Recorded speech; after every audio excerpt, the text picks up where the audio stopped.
2.0 ने शपथ ग्रहण क्या किया कि हर कोई मीडिया बढ़ चढ़कर उनकी इस शपथ ग्रहण समारोह का जीवंत उदाहरण पेश करने लगा। दोस्तों, ट्रंप 2.0 ने सत्ता संभालते ही जन्म सिद्ध नागरिकता खत्म करने के साथ ही कई कड़े नियम और कानून बनाए, लेकिन इसका खामियाजा किसे भुगतना पड़ेगा यह तो वक्त ही बताएगा। दोस्तों, कानून बनाना आसान है, लेकिन कई बार भुगतना खुद को ही पड़ जाता है। तो दोस्तों, ऐसे ही कई कानूनों के आज हम विश्लेषणात्मक व्याख्या करने वाले हैं, एनालिसिस करने वाले हैं कि इससे भारत को क्या नुकसान होगा और अमेरिका को क्या नुकसान होगा, भुगतना किससे पड़ेगा। दोस्तों, कई कानून बनाए हैं, उनकी आज हम क्रमशः एनालिसिस करेंगे। जिसमें से पहला प्रमुख कानून बनाया उन्होंने कि अब किसी भी व्यक्ति को या बच्चे को बाय बर्थ अमेरिकन सिटीजनशिप नहीं मिलेगी। इसमें क्लू क्या है? ट्रंप ने शपथ ग्रहण करते समय यह कहा कि 20 जनवरी मतलब उसके शपथ ग्रहण से पहले तक जितनी बाय बर्थ सिटीजनशिप मिल गई वह मान्य है, लेकिन इसके बाद नया नियम लागू होगा। अब पहले की by birth citizenship of US से जान लेते हैं। उसमें यह था, कोई भी व्यक्ति कहीं का भी हो, वहां जाकर पति पत्नी जॉब कर रहे हैं या रह रहे हैं और उनके बच्चे वहां हो गए तो उन्हें बाय बर्थ उन्होंने बच्चे पैदा किए, वहीं पे उनको बाय बर्थ सिटीजनशिप मिल जाती थी। लेकिन अब क्या है? अब यह क्लू है कि एक पेच डाल दिया कि दोनों की जो माता पिता उनमें से एक अमेरिकन होना चाहिए, तभी उसको बाय बर्थ सिटीजनशिप मिलेगी। लेकिन दोस्तों, इसका नुकसान अमेरिका को ज्यादा है, भारत को नहीं। दोस्तों, उसने जो सपना देखा है ना, मेक अमेरिका ग्रेट अगेन, यदि वह जन्मसिद्ध अधिकारिता जो सिटीजनशिप की है उस पर वह कायम रहता है तो उसका यह स्वप्न कभी भी पूरा नहीं होगा। दोस्तों, वहां के नागरिक होंगे वही तो उसकी सोचेंगे, वहां का जो सिटीजन है वही तो सोचेगा। और दोस्तों, एक चीज और बता दें, वहां की अर्थव्यवस्था का सबसे बड़ा हिस्सा यदि किसी का है अप्रवासी के रूप में तो वो भारतीयों का है। उसकी जनसंख्या का 1.5% भारतीयों का, आप देख लीजिए। और दोस्तों, अर्थव्यवस्था ही नहीं, राजनीतिक पद ही नहीं, बड़े बड़े पदों पर, बड़ी बड़ी सर्विसेज में इंडियंस ही वहां काबिज हैं। यह तो हुआ जन्मसिद्ध या जन्म से ही अमेरिकी नागरिकता खत्म करने का खामियाजा अमेरिका को भुगतना पड़ेगा, यह साबित हुआ। दूसरी बात है हेवी टैरिफ लगाना। दोस्तों, यदि वह हेवी टैरिफ लगाता है तो इसके लिए भी हमारी सेंट्रल गवर्नमेंट, मोदी सरकार तैयार है। उन्होंने कह दिया कि भैया ऐसा करोगे तो हम मेक इन इंडिया को बढ़ावा देंगे, डेवलप कर देंगे, हम हमारी बड़ी बड़ी कंपनीज डेवलप कर लेंगे। फिर हेवी टैरिफ का हमें कोई भी डर नहीं है, क्योंकि हमारे यहां पर पिछले 10 सालों में मेक इन इंडिया के फील्ड में, क्षेत्र में जितना ज्यादा काम हुआ है उससे अमेरिका की बौखलाहट साफ नजर आती है। अगला जो बिंदु है वह है उन्होंने सोचा है कि मंगल पर है जाना और इसे सफल है बनाना। दोस्तों, यह भी कतई बिना भारतीयों की मेहनत के संभव नहीं है, यह केवल स्वप्न रहेगा उसका। क्योंकि आपको मालूम हो कि अंतरिक्ष मतलब स्पेस एजेंसी में प्रमुख पदों पर इंडियंस ही मौजूद हैं। यदि ऐसा हुआ, यदि उन्होंने कड़े नियम बनाए भारत के लिए तो भुगतना उसको ही पड़ेगा। और यह स्वप्न है वो मंगल ग्रह पर जाना, यह बात तो दूर, वो सोच भी नहीं सकते हैं, क्योंकि बुद्धि बल है वो इंडियंस जैसा किसी का नहीं है, चाहे वो अप्रवासी भारतीय हो चाहे भारतीय हो, वहां जाकर काम करे।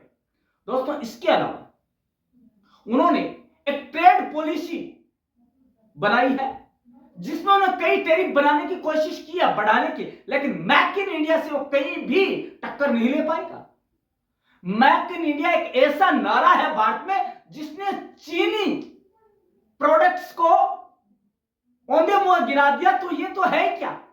यदि टैरिफ उसने लगाने की कोशिश की, बड़े भारी टैरिफ लगाने की जो बात कर रहा है, पॉलिसी अपनाई, तो उसे ही मुंह की खानी पड़ेगी और उनकी जो अर्थव्यवस्था है वो डावाडोल होते हुए नजर आएगी। और एक दिन अमेरिका, जो महान शक्ति कहा जाता है, महान शक्तिशाली राष्ट्र कहा जाता है, वह डेवलपमेंट नहीं, अर्धविकसित, वो तो उनकी सोच ही बता रही है, अर्धविकसित श्रेणी में आकर खड़ा हो जाएगा। दोस्तों इसके अलावा जो सबसे बड़ा उसने निर्णय लिया है, ग्रीन एनर्जी के बहिष्कार का और पेट्रोलियम उत्पाद को बढ़ावा देने का। तो दोस्तों एक बात बता दें हम आपको, शायद आपको पता होगा और आपने सुर्खियों में भी देखा होगा कि भारत में ईवी व्हीकल इसी के लिए इजाद हुए हैं। इलेक्ट्रॉनिक व्हीकल का जो इजाफा हो रहा है, और अभी दिल्ली में ही जो ऑटोमोबाइल का ग्लोबल एक्सपो हो रहा है, उसमें ईवी और ग्रीन एनर्जी की बात की जा रही है। और दोस्तों भविष्य में भारत इसका भी तोड़ निकाल चुका होगा। दोस्तों आखिरकार सोचना अमेरिका कोई है। दोस्तों किसी से भी पंगा ले सकता है, लेकिन यदि उसने इंडिया के, भारत के मामले में ऐसा सोचा तो उसे 100 बार सोचना होगा। क्योंकि जब जब अमेरिका ने इंडिया से पंगा लेने की कोशिश की है, उसे औंधे मुंह गिरना ही पड़ा है।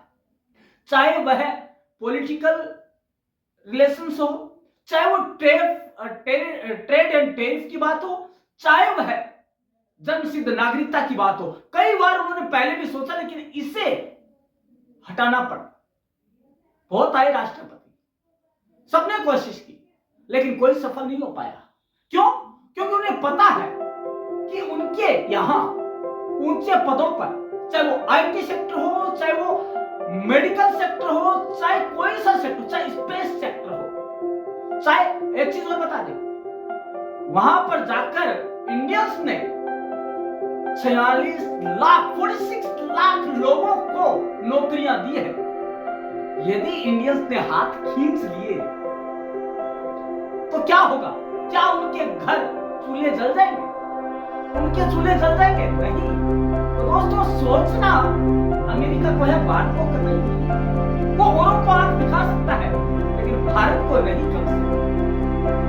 दोस्तों टैरिफ लगा दे, हमें कोई नहीं है आपत्ति, हम मेक इन इंडिया में खुश हैं। और आप नागरिकता पे रोक लगा रहे हो, दोस्तों इससे फायदा भारत को ही है, क्योंकि यहाँ के लोग यही रहेंगे तो भारत का डेवलपमेंट होगा, वो पिछड़ेगा, मेक इन इंडिया पिछड़ेगा।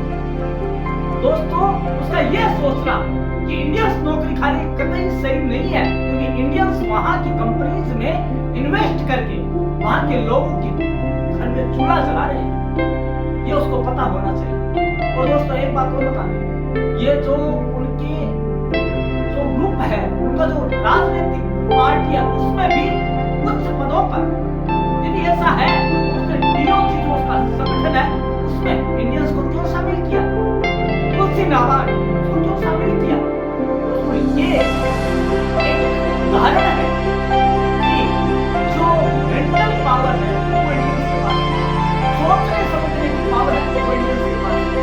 चाहे कोई सेक्टर लीजिए, चाहे ट्रेड का लीजिए, चाहे डोमेस्टिक, चाहे इंटरनेशनल रिलेशन लीजिए, सब में इंडियंस का बोलबाला अमेरिका कहता है कि